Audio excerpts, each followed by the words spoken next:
Field में भी beneficial owner वही हैं, लेकिन उनकी है नहीं। और ये उन दो भाइयों की बहन है जो एक टीवी के ऊपर आके कहता था बीबीसी में, मुझे क्या पता, मैं तो कराया, अब्बा ने कराया कि मैं पढ़ने आया हूँ, किराए पे रहा है। और दूसरा आके कहता है अल्हम्दुलिल्लाह हमारे हैं। यानी कि इनके ये दो भाई भी ऐसे हैं और इनके वालिद और चाचा भी ऐसे हैं, क्योंकि इनके वालिद कहते थे और ये खुद भी कहती थी कि हम तो 22 घरानों में से भी नहीं थे, वो भी हमारे नीचे थे। और शहबाज शरीफ फ्लोर ऑफ द हाउस खड़े होकर कहता है मैं तो बड़े वालिद हमारे बड़े किसान और गरीब तबके से, बड़ी फख्र है मुझे कि मेहनत करके ऊपर आए। इनके अपने खानदान में ही एक दूसरे से सच नहीं बोलते और टीवी के ऊपर आके टोटल झूठ बोलते हैं, साफ झूठ।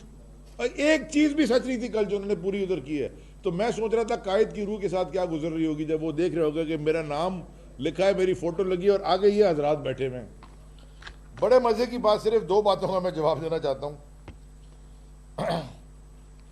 जिस दिन इसहाकदार आया वापस, याद रखें वो गया इंटरम सेटअप में नहीं, हमारी हुकूमत में नहीं, वो अपनी ही हुकूमत में उस वक्त के वजीर आजम के जहाज में इस मुल्क से फरार हुआ था और दोबारा उसी हुकूमत ने वजीर आजम के जहाज से आया।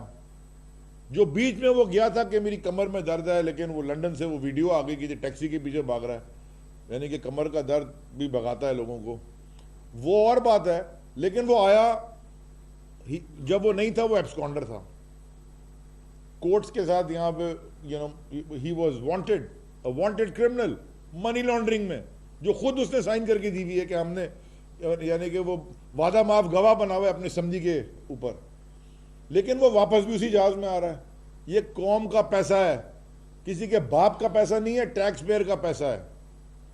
जो अभी अमेरिका के अंदर आपने कहानियां सुनी है प्लाजा होटल की और जो जो खर्चे उन्होंने किए हैं, मुझे पता है प्लाजा होटल कितने में आता है। वो एक तो नहीं रुका था वहां, बहुत सारे रुके थे। और वो फिर टीवी के ऊपर आके झूठ बोल रही कि जी शहबाज शरीफ ने अपने जेब से भरे पैसे। शहबाज शरीफ को इतने पैसे कैसे आके प्लाजा होटल में रहने के? हाँ, और अगर हैं इतने सारे लोगों के भरने के तो सैलाब जद खान की मदद कर देता।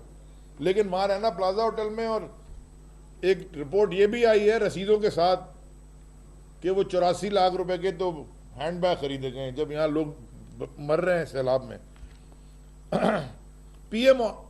पीएम ऑफिस का जो डिप्टी मिलिट्री सेक्रेटरी डीएमएस का जो कमरा है, मैं आपको बताना चाहता हूं कि ये किस तरह इस्तेमाल करते हैं सरकार के पैसे को, आवाम के पैसे को। वो जो डीएमएस का कमरा है, जब इसका वालिद वजीर आजम था, नानी अम्मा का, ये सारा कमरा सोशल मीडिया एक्टिविज्म के लिए इस्तेमाल होता था। सारे स्क्रीन लगी हुई थी, यहां से ये चलाते थे अपनी सोशल मीडिया सरकार के पैसे पे। और जैसे इसहाकदार के लिए जहाज भेज के लेके आया, वो चलाते रहे। सारी चीजें सरकार के पैसे पे करते हैं।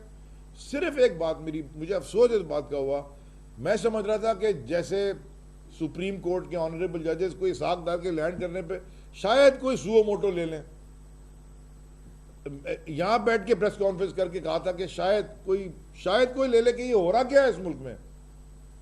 खामोश। और अगले दिन जिनकी दुनिया में कोई प्रॉपर्टी नहीं थी वो भी बरी हो गई। तो अभी कोई जस्टिफिकेशन नहीं बन रही है।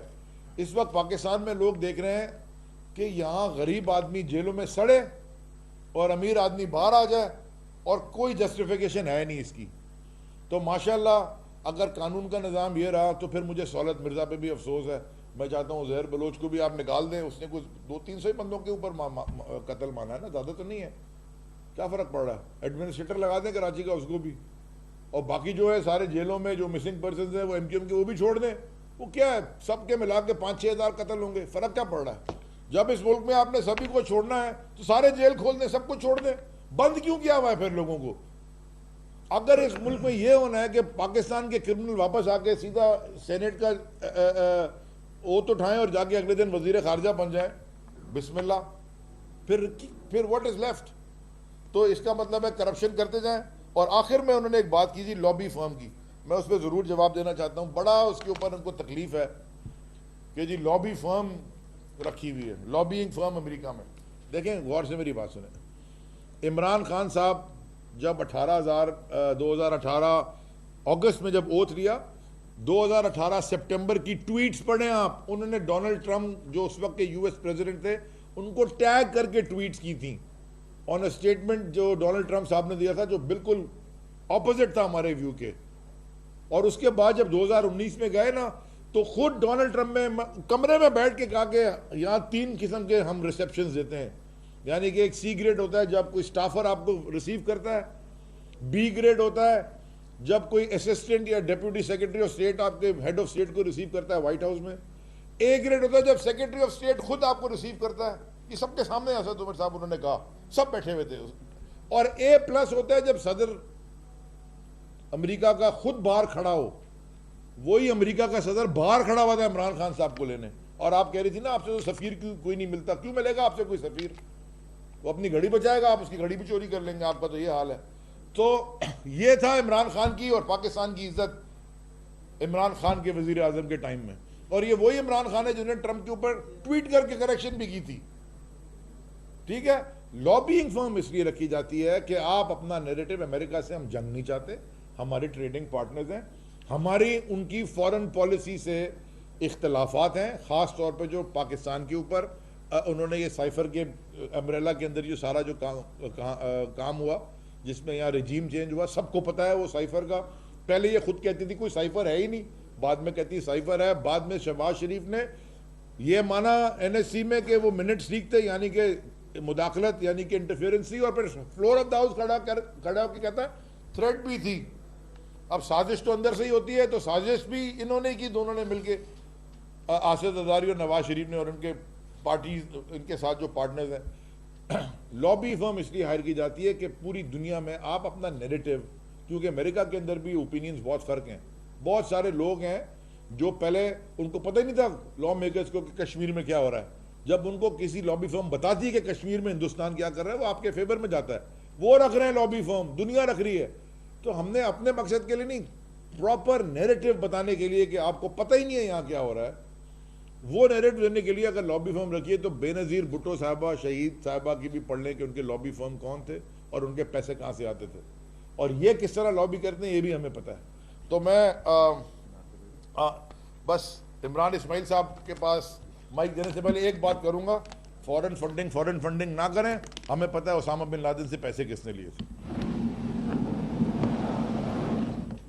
बहुत शुक्रिया। बहुत तफसीलन गुफ्तगू हो गई, मेरा ख्याल है बहुत ज़्यादा गुंजाइश इसमें नहीं है, लेकिन मैं 1-2 बातें रख दूँ कि कल की प्रेस कॉन्फ्रेंस में मरियम नवाज़ और पूरी टीम की जो फ्रस्ट्रेशन नज़र आ रही थी, जो गम और गुस्सा नज़र आ रहा था, वो सिर्फ एक चीज़ का था कि अब्बू किसी तरह पाकिस्तान आ जाए। ख्वाहिश उनकी ये है कि पाकिस्तान तहरीक इंसाफ के मेंबरान कौमी असम्बली में वापस आएँ, कानून में गुंजाइश पैदा की जाए